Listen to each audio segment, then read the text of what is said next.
नारायण हरि, नारायण हरि।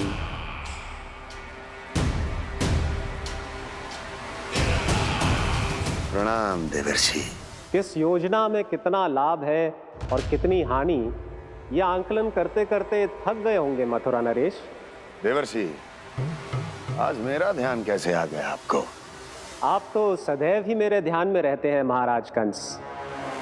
सत्य तो यह है कि मथुरा में जो भी हो रहा है मुझसे छिपा हुआ नहीं है। मैं जानता हूं कि आप किसी भी असुर को वृंदावन क्यों ना भेजें, और वो असुर कितना भी शक्तिशाली क्यों ना हो, कृष्ण का सामना नहीं कर पाता।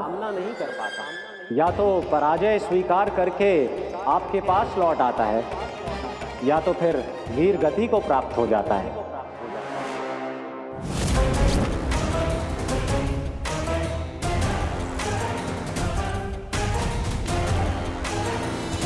वाह, मुझे मेरी असफलताएं स्मरण कराने आए हैं, मेरे घाव को खुरेदने आए हैं, उन पे नमक छिड़कने आए हैं।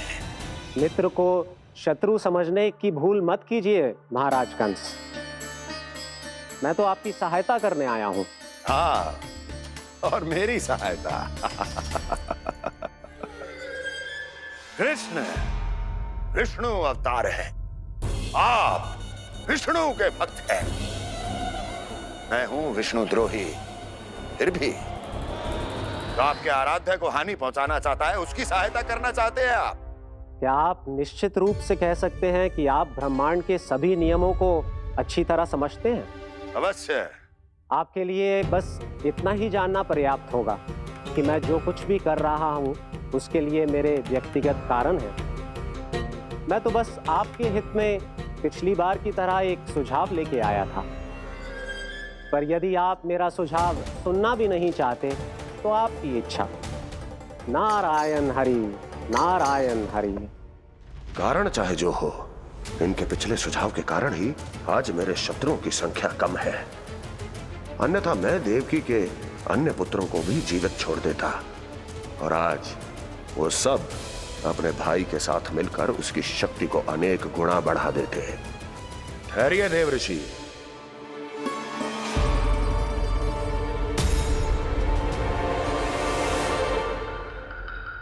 बताइए, क्या सुझाव है आपके पास? मेरे सुझाव का नाम है कालिया नाग।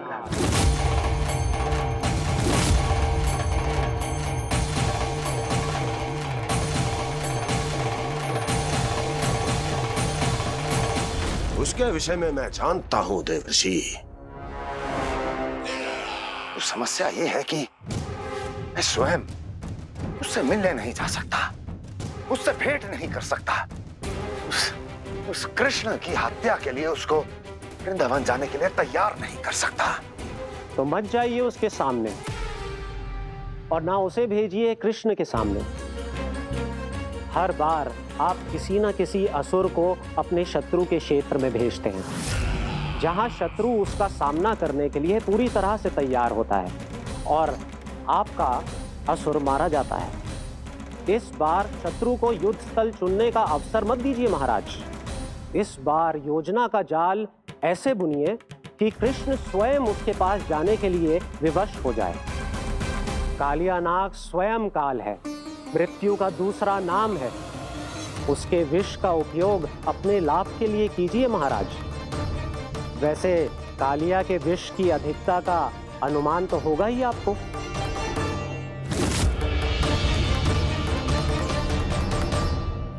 एक बार जो उसके क्षेत्र में पहुंच गया, फिर उसके विष से बचना असंभव है। उचित सुझाव है देवर्षि, उचित सुझाव है। देवर्षि, उस छलिया विष्णु की भक्ति करते करते आप भी उसके रंग ढंग सीख गए हैं। उचित है। उचित है।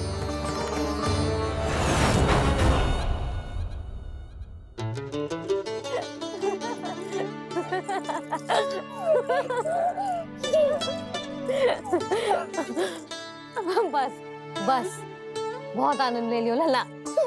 बस अब दूध पी ले। ठहर ठहर, गरम है। जी ले ले।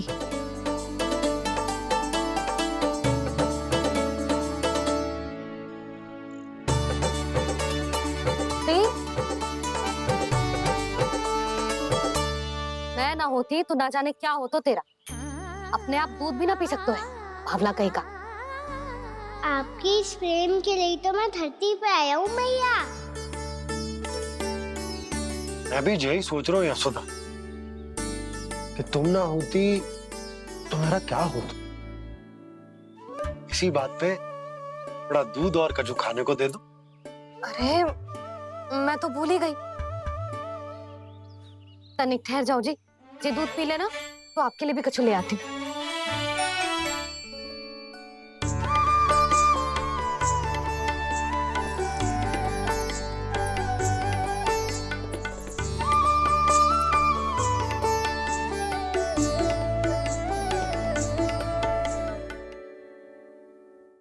प्रणाम महाराज। आपकी आज्ञा के अनुसार बिल्कुल वैसा ही पत्र तैयार किया है जैसा आप चाहते थे।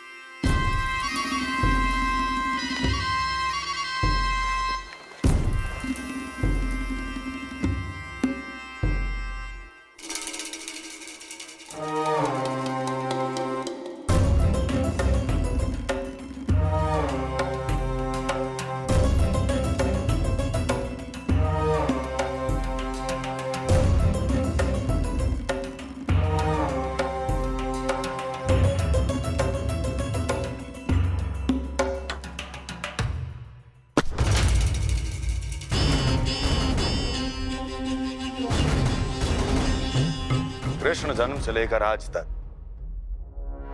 ये मेरी सबसे महत्वपूर्ण योजना है। इसका सफल होना निश्चित है दूत, किंतु केवल वही करना जैसा मैंने कहा है। जाओ।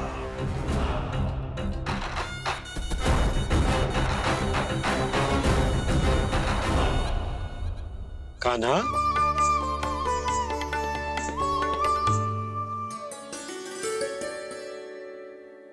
क्या होगा? बाबा मैं चाहता हूँ कि मैया की स्वमता क्रिस्टल फ्रेम की वर्षा मुझ पे सरतेव ऐसे होते रहे। वो तो होती रहेगी लल्ला। अपने लल्ला के लिए किसी मैया का प्रेम कभी कम हो सकता है भला? नंदराज, वो मथुरा से एक दूत आयो है महाराज कंस का राजपत्र लेके।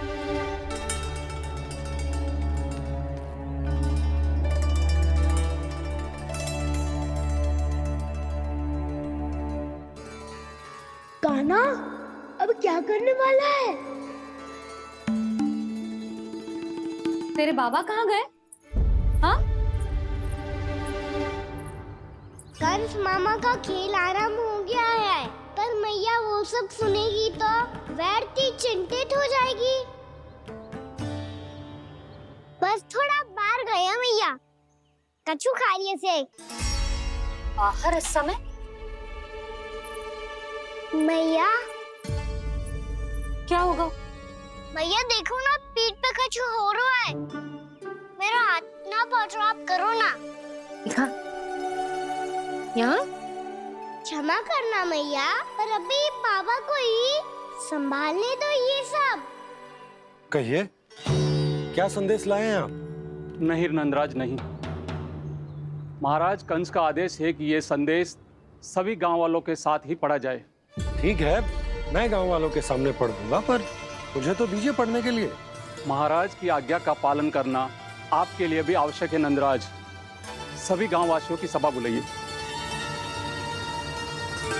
बंसी, सभी गांव वालों की सभा बुलाओ। राजपत्र में ऐसा क्या संदेश भेजो है कंस ने? अब मेरे पत्र को पढ़कर सब भौचक के रह जाएंगे। और वो कृष्ण, उस कृष्ण के पांव के नीचे से तो भूमि खिसक जाएगी, आकाश फट पड़ेगा, बिजलियां गिर जाएंगी। प्राप्ति, ओ प्राप्ति, कंस का पत्र स्वयं को बहुत अधिक शक्तिशाली समझता है ना वो। अब देखता हूं कैसे वो इस महासंकट का सामना करता है। वो कृष्ण, वो अपनी मृत्यु स्वयं चुनेगा या मृत्यु की वेदी पर चढ़ा देगा प्रिय वृंदावन वासियों को।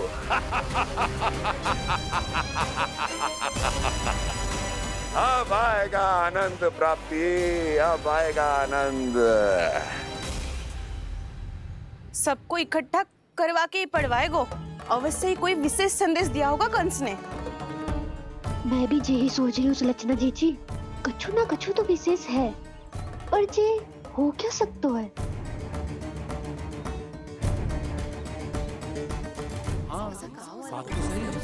ऐसा कहा हो सकता है?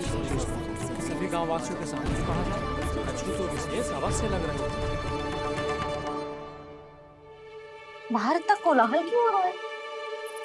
मैया, मैया, अब क्या होगा? मैया देखो ना, सर पे कछु हो रहा है। लल्ला, नारायण ने तुझे हाथ दिए हैं ना? पीठ की बात अन्य थी। अपने सिर की सेवा स्वयं कर। सर पे तो हाथ पहुंच रहा है ना?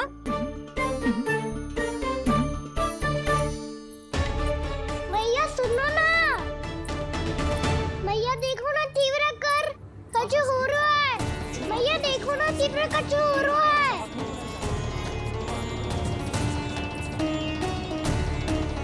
सब लोग आ चुके हैं, अपना संदेश सुनाइए आप। गोपराज नंद और सभी वृंदावन वासियों को सूचित किया जाता है कि मथुरा अधिपति और आप सभी के महाराज कंस ने कल सुबह भव्य पूजा का आयोजन किया है। इसके लिए राज्य को वृंदावन के क्षेत्र के निकट यमुना नदी के मध्य में खिलने वाले 1 कोटि कमल के पुष्पों की आवश्यकता है। इसीलिए आप सभी को यह आदेश दिया जाता है कि ये सभी कमल के पुष्प प्रथम पहर से पहले राजसभा में पहुंचा दिए जाए।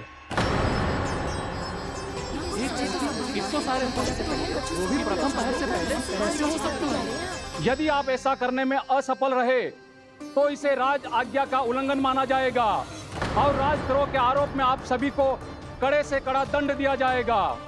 स्मरण रहे, यदि कल की पूजा में इन 1 कोटि कमल के पुष्पों का ना पहुंचने के कारण कोई व्यवधान आया तो समस्त वृंदावन वासियों को दोषी माना जाएगा और पूरे गांव को निवासियों सहित धूल में मिला दिया जाएगा। कल प्रथम पहर तक का ही समय है आप सबके पास।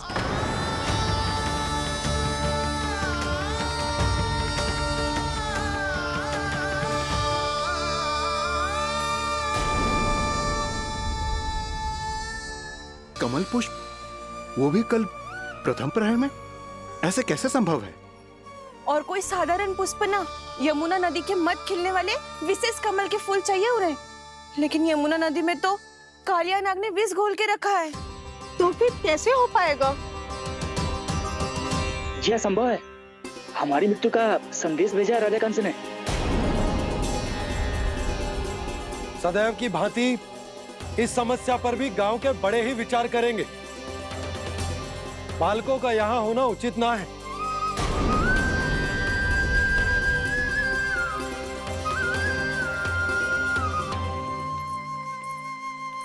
लल्ला, ले जगेंद ले, जा अपने सखाओं के साथ खेल। सुबह उज्जवल, मधुमंगल वसंता, देखो मैया ने क्या दिया है। चलो खेले, बहुत आनंद आएगा आज।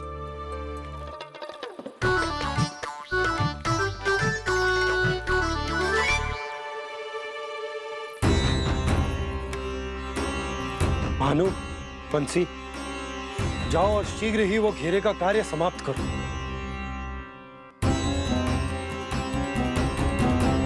पर कछु ना कछु तो करना पड़ेगा ना। पर हम कर ही क्या सकते हैं? पुष्प लाने को और कोई उपाय है भी तो ना। मैं चला जाऊंगा जमुना जी में।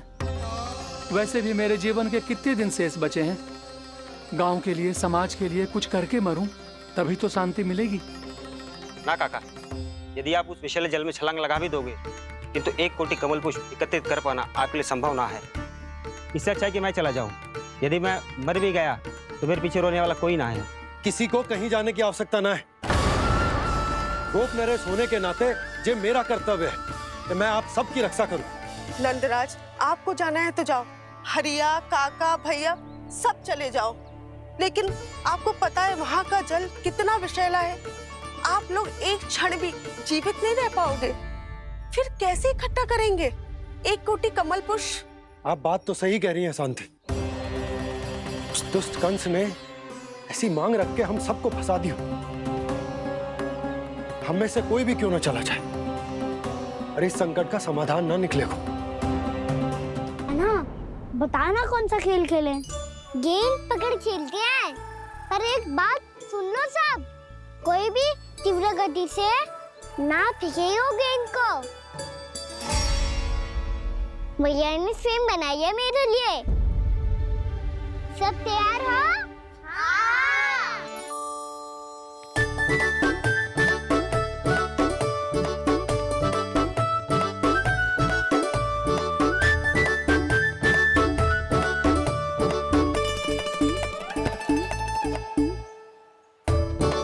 मुझे दो, मुझे दो।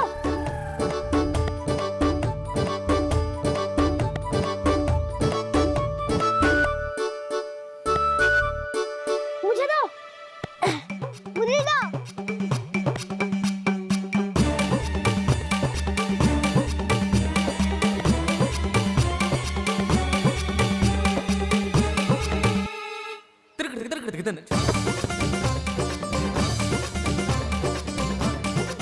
कान्हा, इतनी धीरे से फेंकेगो तो कैसे आनंद आएगो? थोड़ा बल लगा के फेंक। हाँ कान्हा, हम अभी बड़े हो गए हैं, तू अब भी छोटे बालकों की तरह फेंक रहा है।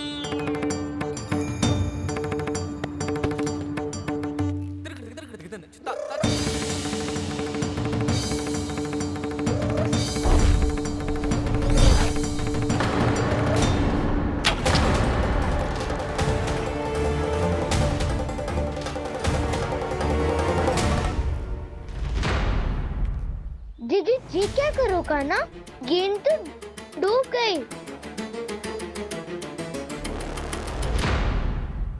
अच्छा, तो ये सब इसकी योजना का भाग था ताकि ये कालिया का सामना कर पाए।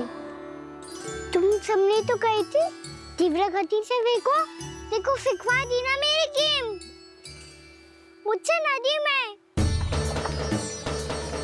अब मुझे जाके लानी पड़ेगी। रुक जा कान्हा, रुक जा कान्हा। जी क्या बोल रहे थे कान्हा? इसमें तो बहुत संकट है। कोई भी संकट मेरी मैया का उपहार खोने से बड़ा ना है। बहुत प्रेम से बना के उन्होंने दी थी। हे नारायण, कोई उपाय समझ में ना आ रहा है। मैया, हम कैसे करेंगे हम अपने गांव की रक्षा? कीड़े पड़ेंगे उस दुष्ट को। यदि उसके कारण किसी के प्राण चले गए तो कौन सा फल मिलेगा उसे इस पूजा का? तुम सही कह रही हो यशोदा। और हमारे पास कोई और दूसरा विकल्प भी तो ना है। यदि हमने मथुरा की राज आज्ञा का पालन ना किया तो इसका दुष्परिणाम पूरे गांव को भुगतना पड़ेगा।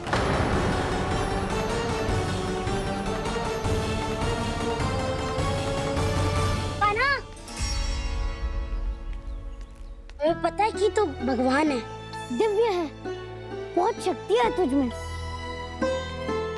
पर फिर भी हम तुझे विषैले जल में ना जाने दे सकते।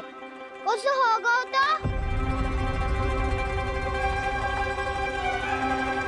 तुम सब इतनी हट कर रहे हो तो ठीक है, ना जाऊंगा। गेंद कहाँ गिरी है, कितनी दूर गई है, ये तो देख लूं, ताकि उसे बाहर निकालने का कोई उपाय ढूंढ पाऊं।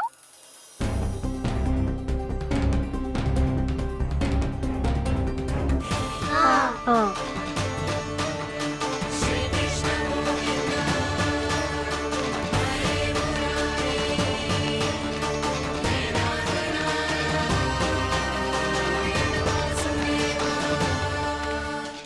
कान्हा की ये लीला तो समझ ही नहीं आ रही। पहले इसने देवश्री नारद को मथुरा जाकर कंस को भड़काने के लिए कहा, फिर स्वयं ही दुखी भी हो गया कि अब इसका रहस्य सबके सामने खुल जाएगा। और अब भी स्वयं ही तो इसने कहा था कि गेंद बहुत महत्वपूर्ण है, फिर स्वयं ही उसे नदी के विसले जल में फेंक दिया।